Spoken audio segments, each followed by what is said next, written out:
이제는 우리가 대부분 다 알고 계십니다. 똑같은 지수를 따라가는 거예요.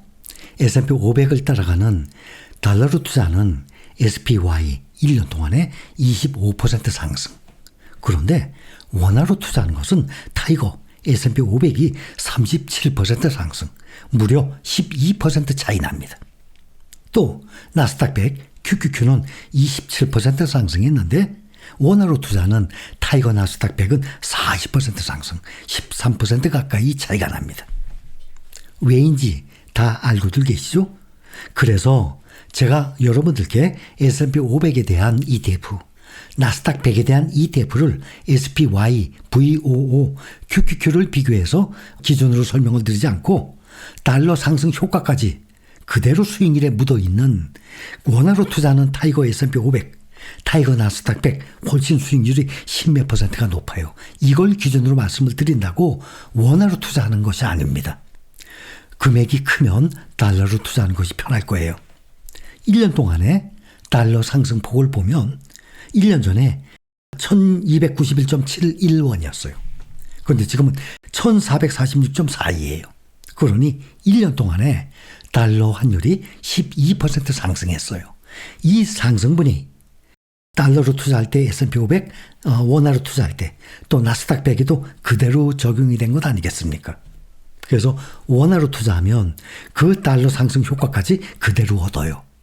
그래서 우리가 지금 세계 1등 시장에 투자를 하고 가장 안전한 종목들에 투자를 하고 있으면서 거기다가 달러에 투자하는 효과까지 얻을 수 있다는 것을 말씀드리고 있는 것 아니겠습니까? 그래서 지금 달러 엄청나게 오르죠? 달러가 강세예요.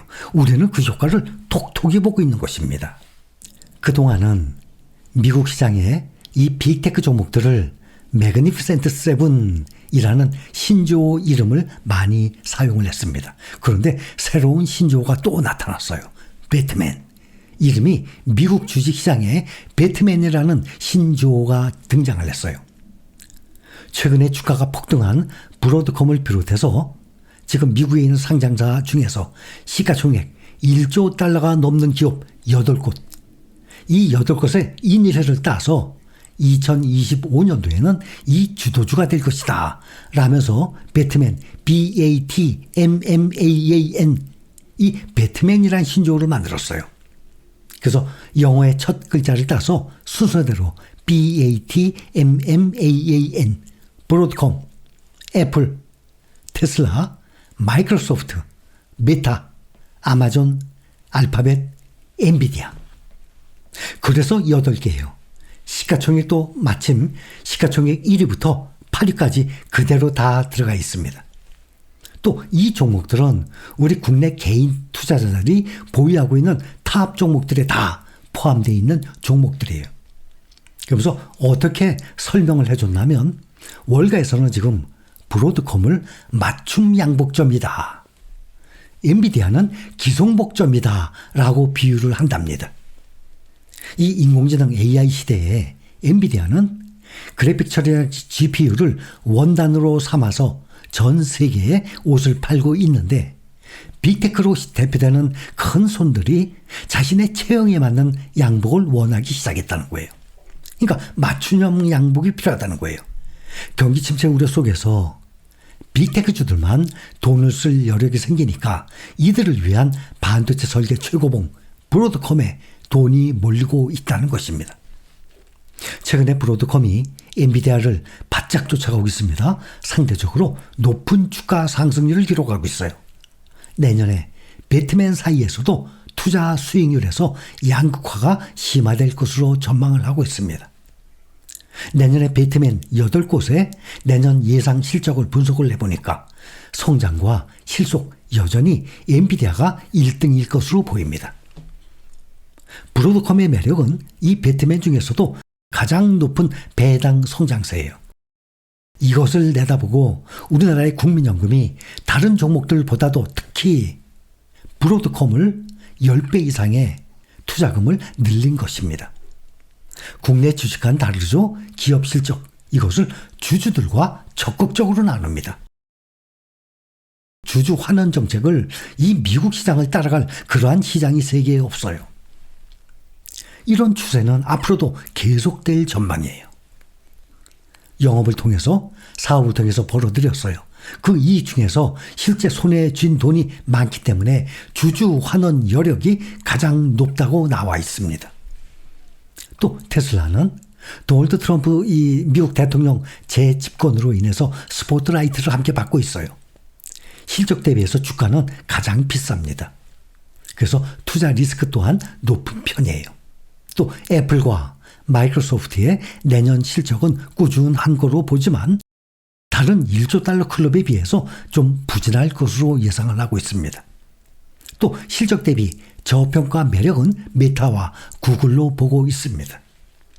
어쨌든 우리는 그동안 투자를 해왔듯이 빅테크 ETF 알고 계시죠? 여기에 꾸준히 투자를 하면 됩니다. 그런데 빅테크만 합니까? S&P 500, 나스닥 100, 반도체, 빅테크 이렇게 중심을 잡아 나가면 충분하리라 생각이 듭니다.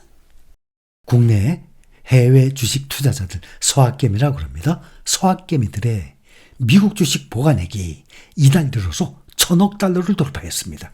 역대 최대를 기록했습니다. 앞으로 점점 늘어날 것이라고 말씀드렸고 여러분들도 늘어날 것이라고 생각할 것입니다. 1년 전에 비해서 60%나 증가했어요. 미국 주식 보관 금액이. 당연히 이렇게 해야 됩니다. 세계적인 미국에 있는 탑 기업들 일일이 열거를 안 해도 우리는 다 잘 알고 있습니다. 그런 회사들 주식을 그냥 단순히 매수만 한다는 게 아니라 동업을 하는 것 아닙니까? 100만 원치 사든 1억 원어치 사든 나도 그 사업에 같이 투자를 해서 돈을 버는 거예요. 이게 점점 늘어나야 됩니다. 그래야 우리나라 사람들의 개인 투자자들의 사업 얼마나 잘 됩니까? 세계적인 회사에 동업을 하니까. 그러니까 사업이 잘 되니까 재산이 불어날 것 아닙니까?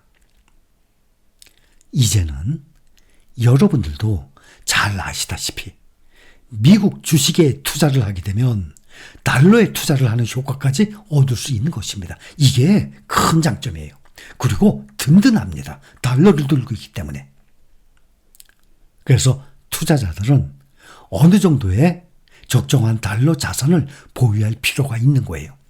주식 투자를 안 하더라도 원화보다는 달러를 들고 있는 것이 훨씬 유리합니다. 그 이유는 우선 안정성. 달러는 글로벌 기축통화이기 때문에 세계 여러 나라의 외환 보유액 중에서 가장 큰 비중을 차지하고 있습니다. 항상 이 지표가 나와요. 각 나라별로 외환 달러 보유액이 어느 나라 몇 달러, 어느 나라 몇 달러 보유하고 있다고 이렇게 통화 달러를 보유하고 있는 그 금액, 그게 수치가 다 나옵니다. 글로벌 무역, 금융의 주요 결제 수단 무엇입니까? 다 달러예요. 결제 수단으로 다 달러가 사용되기 때문에 상대적으로 안전자산으로 인정을 받고 있습니다. 세계적인 통화 중에 달러보다 더 안전자산으로 인정받는 통화가 어디 있습니까? 달러 외에는 없습니다. 특히 경제 위기나 변동성이 높아질 때 달러의 가치가 올라가죠. 그래서 위기 대응 자산으로 의미가 있는 것입니다. 경제 위기나 변동성이 높아질 때는 일반적으로 주가가 어떻게 됩니까? 떨어지잖아요. 그런데 달러를 보유하고 있으면 전체 투자 포트폴리오에 이 리스크를 줄이는 역할을 합니다. 그래서 달러의 자산은 선택이 아니에요. 필수 조건입니다. 또 미국 경제의 세계 경쟁력 어떻습니까? 무조건 1등입니다. 어디도 따라오지 못하는 1등이에요. 국방력 1등과 마찬가지로 말이죠. 미국은 혁신적인 기술과 강력한 소비시장 바탕 가지고 있어요. 세계 경제에서 가장 중요한 위치를 차지하고 있는 나라입니다.